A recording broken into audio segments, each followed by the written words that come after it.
Hi guys, welcome to another episode of Charlie Talks MUFC. This episode, Manchester United versus Fulham in the FA Cup. Now going into it, after a midweek win against Ipswich, United face a good side in Fulham, who are having a good season, particularly in the league, top half of the table, looking to push into Europe. United, on the other hand, absolutely shocking.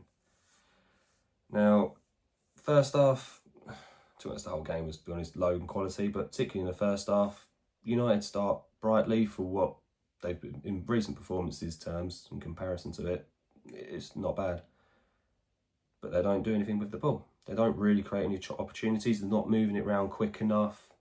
It's all trying to cut back on themselves and get across in then, rather than that first time ball, rather than looking up, putting that passing early behind the defence, seeing if Fulham can get a chance, seeing if Xerxes can run on into it. It's all backwards and sideways passing again.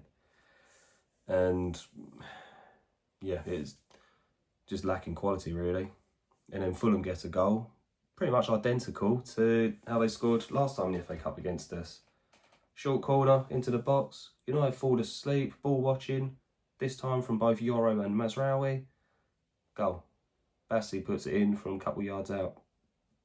1-0 to Fulham at half time. Familiar story of United again. Second half was better. You see United going to a 3-5-2. It seemed like Eriksen dropped a bit deeper. You see in Højlund and Xerxes both playing together. Xerxes seemed to be pulling away from Højlund, trying to do that link-up play with them, with the midfield. And it improved. In fact, when I was just talking about first-time balls, early crosses, United's goal comes from that. Dalot puts the ball in early. Bruno, first-time shot, passed through the defender's legs, or just past the defender's legs, past the goalkeeper, bottom corner, 1-1. And that was when United played with some real urgency.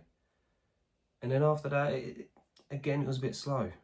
At times it was better, but it's still slow for what we see from United in the past. But saying that, I thought a few lads had come on. Heaven for Maguire, I think it was. Chido Obi coming on for his FA Cup debut. I thought they both played really well. I thought they looked comfortable. I thought they were solid. Especially Chido Obi. I thought he was unlucky not to score. Keeper makes a great save from him. In fact, he's 18, and his link-up play, especially with Xerxes and Bruno, was very good. It's almost a player who seems to have a bit more high intelligence, or high IQ for a footballer. Or is he just a case of he's got no fear, whereas Højlund is lacking that belief, lacking that confidence. But still, and I thought De Ligt actually had a good game today. Very strong in his challenges, winning his duels, winning his headers. Dominant from the back, made some crucial tackles, especially on presenting a goal when Lindelof seemed to get twisted and turned inside and out. And De Ligt recovers, makes a vital block. Thought an honour actually, despite recent criticism. Made some decent saves today as well. But United just have had a problem scoring goals all season, and it's been evident again.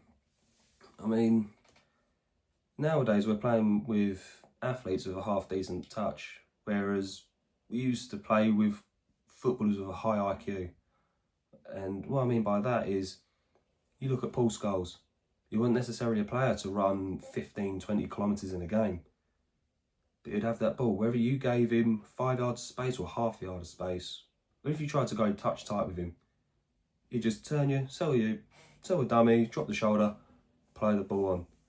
Or find passes that not even yourself in the stand would see. And you're thinking, how's he found that? Or how's he done that? And when you look at players like Paul Scholes, Andrea Pirlo, Bastian Schweinsteiger, and even a striker like Edison Cavani.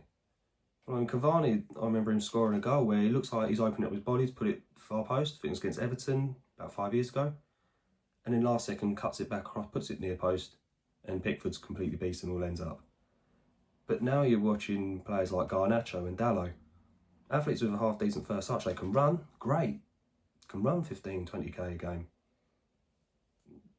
But they can't finish. They don't think, if they're running through on goal, and the defender's on the left-hand side, I'll put the ball into my right. Because if the defender comes along whilst I'm running at speed, he's got to go through me to get the ball.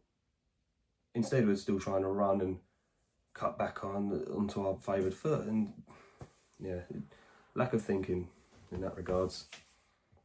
especially when Garnacho missing that 1v1 against Leno. I know keeper makes a half decent save, but it was just a poor, actually it wasn't a half decent save, it was just a poor finish from Garnacho all round. And yeah, and because of that, United go to a penalty shootout because they don't take their chances. Now I'll say this, Bruno Fernandes, Dalot, I was critical of him, but Dalot and Casemiro all put away very good penalties. And then, yeah, and then you see Lindelof come up. Useless. Absolutely useless. A straight run up. Yeah. Mind you, Xerxes didn't really look a lot confident going up, but he actually put in a decent performance today. In fact, actually, yeah, talking about Lindelof's penalty, the moment you run straight up is one of two things. When you come in at a straight angle, you can only do one of two things. You want power, you're going to have to go, especially on a right footer, you're going to have to go left, higher up, or a decent height for the goalkeeper, or you're going to open your body up and put it down the bottom corner. And it doesn't really even go for power. He goes to the left and tries placing it, and yeah, it was just poor. Poor penalty from Lindelof. And then Xerxes, he opens his body up, and keeper reads that. But then you look at the fourth penalty for Fulham, I think it was Robinson, the captain. He goes in and opens his body up early. And Onana doesn't read that. Robinson opens his body up early and places the ball. Doesn't even put it in the corner. It's down the middle of the goal. Because Onana's already committed to going to the left without reading his body language. And because of that, United are out of the FA Cup, and now it's Europa or bust for us. I mean, next up for United is actually Real Sociedad on Thursday, away in Spain. And what's mad is, come the 17th of March, I don't know whether or not they have anything to play for this season. So, hopefully, we'll know by then that United still have something to play for. But we'll see. Anyway, thanks for watching, guys. See you in the next one.